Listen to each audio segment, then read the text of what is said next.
महासंग्राम में बात कर लेते हैं फेक वीडियोस के इस्तेमाल की। प्रधानमंत्री नरेंद्र मोदी ने भी चुनाव के दौरान, प्रचार के दौरान फेक वीडियोस का इस्तेमाल को लेकर अपना दर्द साझा किया। उन्होंने हमलावर होते हुए कहा कि जहां जहां भी इस तरह के मामले सामने आ रहे हैं, पुलिस को एक्शन लेने की जरूरत है और जो बीजेपी के कार्यकर्ता, नेता हैं, वो भी पुलिस को जाकर जानकारी दे। फेक वीडियोस पर सियासी संग्राम छिड़ गया है। सवाल यही है कि क्या राहुल गांधी ने राजनीति का स्तर गिराया है? क्या कांग्रेस तुष्टीकरण की राजनीति कर रही है? बीजेपी के कई गंभीर आरोप हैं और इसी मसले पर आचार्य प्रमोद कृष्णम इस वक्त हमारे साथ जुड़ चुके हैं। अबू धाबी से वो सीधे न्यूज 18 के साथ जुड़े हैं।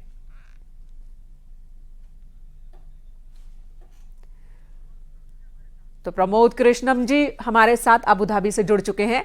प्रमोद जी, आपको आवाज मिल रही है मेरी? जी बिल्कुल मेनका जी, बहुत साफ मिल रही है जी। आचार्य जी, फेक वीडियोस का इस्तेमाल और वो भी कांग्रेस नेता के हैंडल से अगर उसे ट्वीट किया जाता है, सोशल मीडिया पर डाला जाता है, अब प्रधानमंत्री ने भी इसे बड़ा हथियार बना लिया है, तो कई सवाल उठ रहे हैं। क्या कांग्रेस को अब फेक वीडियोस का सहारा लेने की जरूरत पड़ रही है? एक्चुअली कांग्रेस पार्टी अब फेक नेताओं के नेतृत्व में आ गई है जी। पूरा का पूरा विपक्ष ही फेक हो गया है। तो फेक लोगों को फेक चीजें पसंद होती हैं, जो फेक होता है उसे फेक पसंद है। तो ये फेक न्यूज की बात, fake video, fake statement, fake politics, hypocrisy, Bharat में राजनीति करेंगे, भारत में रोटी खाएंगे, भारत का सब कुछ करेंगे, लेकिन गीत पाकिस्तान के गाएंगे, भारत की जी। और जाएंगे, खतरनाक बात यह है, सनातन धर्म को भी जाएंगे। जी आचार्य जी, खतरनाक बात यह है कि जो वीडियोस बनाए गए हैं गृह मंत्री अमित शाह के भी, उनमें यह दिखाया जा रहा है कि अमित शाह कह रहे हैं कि आरक्षण को खत्म कर देना है। साथ ही कांग्रेस जोर शोर से कह रही है कि बीजेपी वो पॉलिटिक्स कर रही है कि संविधान को बदल देना चाहती है, आरक्षण खत्म कर देना चाहती है, मुस्लिमों को परेशान करना चाहती है। कांग्रेस क्या तुष्टीकरण की राजनीति की वजह से इतने नीचे जा रही है? देखिए, आरक्षण का जो सवाल है वो एक बहुत बड़ा सवाल है और बड़ी गंभीर चर्चा उस पर कई बार हुई है। लेकिन अगर नरेंद्र मोदी जी के आने के बाद आरक्षण खत्म होना होता तो 10 साल में कोई बिल तो आता।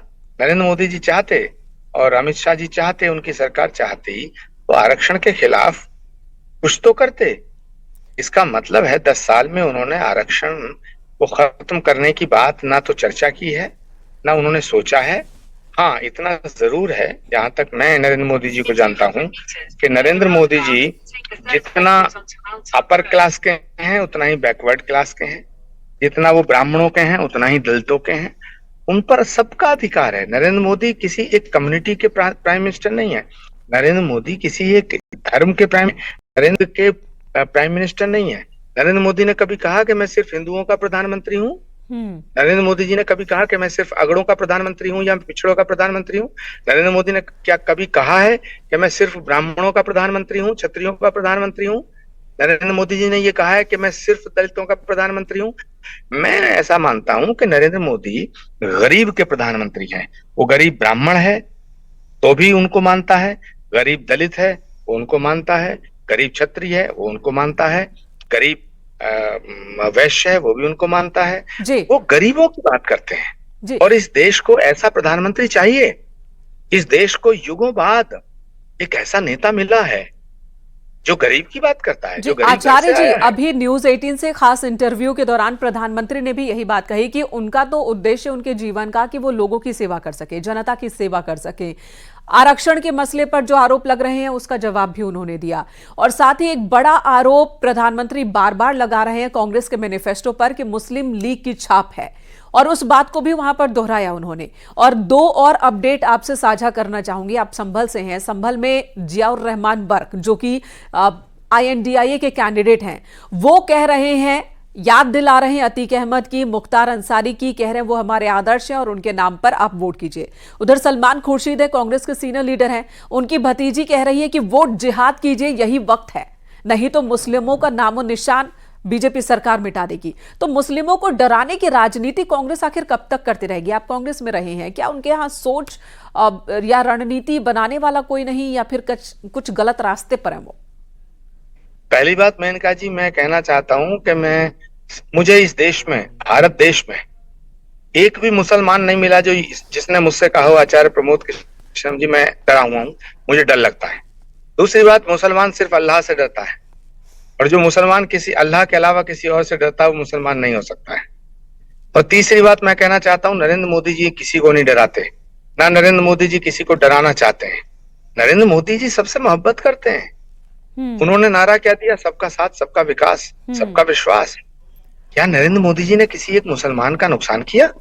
क्या तुम्हें देश में कश्मीर से कन्याकुमारी तक, अटक से कटक तक कोई एक मुसलमान ये कह सकता है कि मुझे नरेंद्र मोदी जी के आने से नुकसान हुआ? दुनिया में किसी भी देश में मुसलमान इतना सुरक्षित नहीं है जितना भारत में सुरक्षित है, और ये हमारी संस्कृति है, फिर भी ये हमारी सभ्यता है। ये बताइए, इसके मैं बावजूद पूरा कर लूं, मेनका जी मैं पूरा कर लूं। जहां तक आपने कहा समाजवादी पार्टी के नेताओं के वक्तव्य की बात कही कि उन्होंने अपने आइडियल, उन्होंने अपने आदर्श मुख्तार अंसारी को बताया, अतीक अहमद को बताया, और शहाबुद्दीन को बताया, ये अधूरे ही बात हो रही है। सच में तो ये हाफिज सिद्दीक इनका आदर्श है। इनके आदर्श तो ओसामा बिन लादेन हो सकते हैं। इनका आदर्श हर वो व्यक्ति है जो इस देश के खिलाफ है।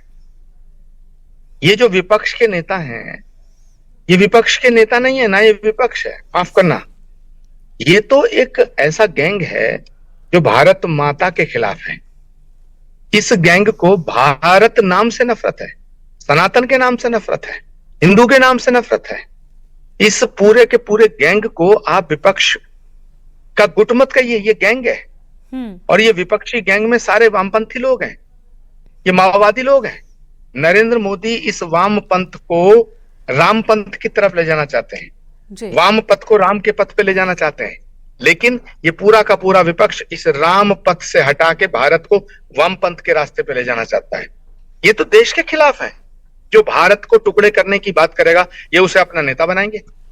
जो सनातन धर्म को मिटाने की बात करेगा, ये उसे अपना नेता बनाएंगे, और मुसलमानों पर इल्जाम लगवाएंगे, मुसलमानों को बुरा ठहराएंगे।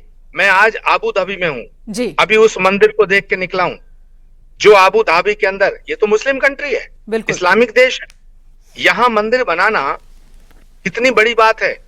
इस्लाम और इस्लाम को मानने वाले यहाँ के किंग ने एक पूरी दुनिया को मैसेज दिया है कि इस्लाम हिंदुओं के खिलाफ नहीं है, इस्लाम मंदिर के खिलाफ नहीं है, ये खिदमत का मजहब है, मोहब्बत का मजहब है।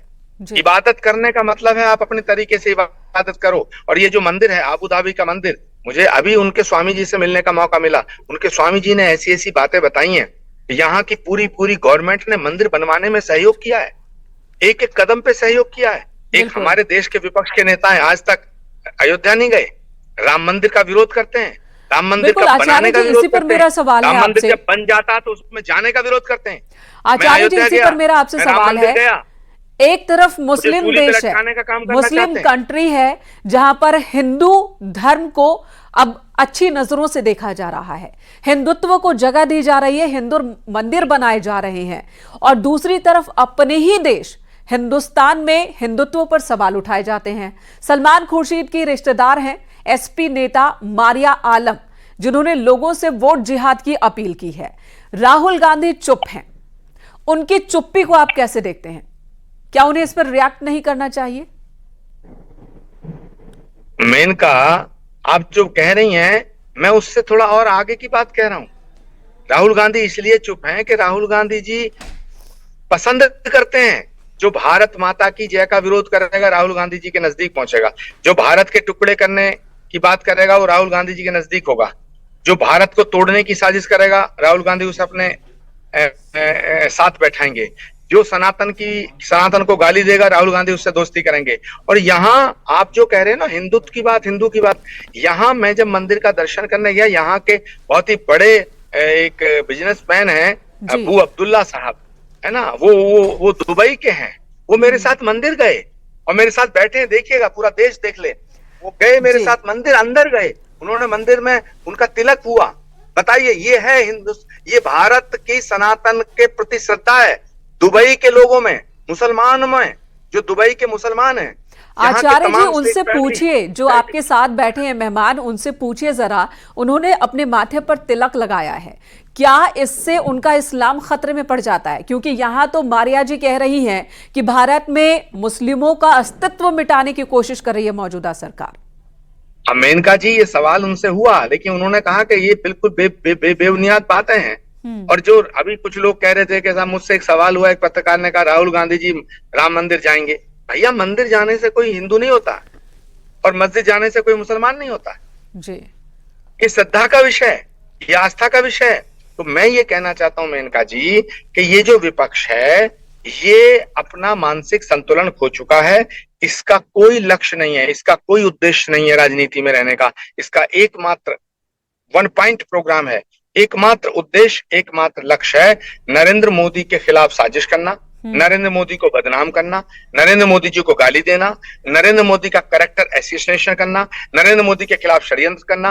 वीडियो कुछ होता है, बना के कुछ डाल देते हैं, फेक वीडियो होता है। पूरा का पूरा विपक्ष फेक प्रचार में लगा हुआ है। लेकिन आप बेफिक्र रहिएगा, आप बिल्कुल मुतमईन रहिएगा, पूरे भारत के लोग इस देश को नरेंद्र मोदी के हाथ में तीसरी बार सौंपेंगे और 4 जून को आप देखेंगे प्रचंड बहुमत से भारत के तीसरी बार प्रधानमंत्री के पद पर शपथ लेती हुई एक आवाज गूंजेगी कि मैं नरेंद्र दामोदर दास मोदी तीसरी बार जी। बिल्कुल आचार्य जी, धन्यवाद आपका न्यूज 18 से बात करने के लिए, सभी सवालों का जवाब देने के लिए। तो कांग्रेस में रह चुके आचार्य प्रमोद कृष्णम, और जब पार्टी में थे तब भी उन्होंने कई मुद्दों पर खुलकर अपनी बात रखी थी, खासकर हिंदुत्व के विरोध में तुष्टीकरण की वजह से कई बार पार्टी खड़ी दिखती है, उसका विरोध करते रहे आचार्य प्रमोद कृष्णम। अब पार्टी से बाहर हो चुके हैं, खुलकर अपनी बात रख रहे हैं और कह रहे हैं कि कांग्रेस में विजन की कमी है, नीति की कमी है, विचारधारा की कमी है, और लेफ्ट से इतनी ज्यादा प्रभावित इस वक्त कांग्रेस पार्टी है